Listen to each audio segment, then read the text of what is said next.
خداوند روزی از عزراییل علیه السلام پرسید: آیا تا به حال در وقت جان کسی را گرفتن گریه کرده ای؟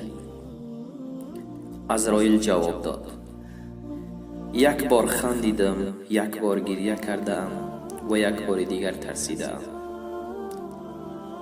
خندم زمانی بود که با امر تو مرد را باید جانش را می ستانیدم و او را نزد دکان کفش دوزی پیدا کردم که آن مرد به کفش دوز می گفت که کفشم را به گونه بدوز که 1 سال رود. و من به حالش خندیدم و جانش را با امر تو قبض کردم.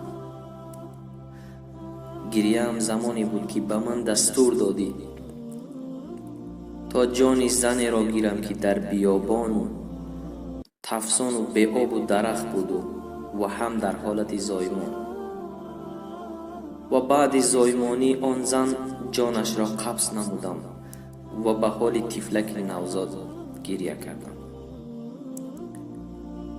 ترسم زمانی بود که جان مردی فقیه و عالم را باید می ستانیدم و هرچند به منزلش نزدیک می شدم نورش بیشتر می گشت و زمانی که جانش را گرفتم از درخشش چهره اش ترسیدم و وحشت زده گشتم. در این هنگام خداوند به عزراییل عرض کرد: ای عزراییل، میدانی که آن عالم نورانی کی بود؟ او همان نوزاد هست که جان مادرش را در صحرای تفسان گرفته بودی و آن نوزاد تنها در صحرا مانده بود. من مسئولیت آن طفل نوزاد را به عهده داشتم. ای عزراییل، هرگز گمان نکن که به وجود من موجود در این عالم بی سرپناه بماند.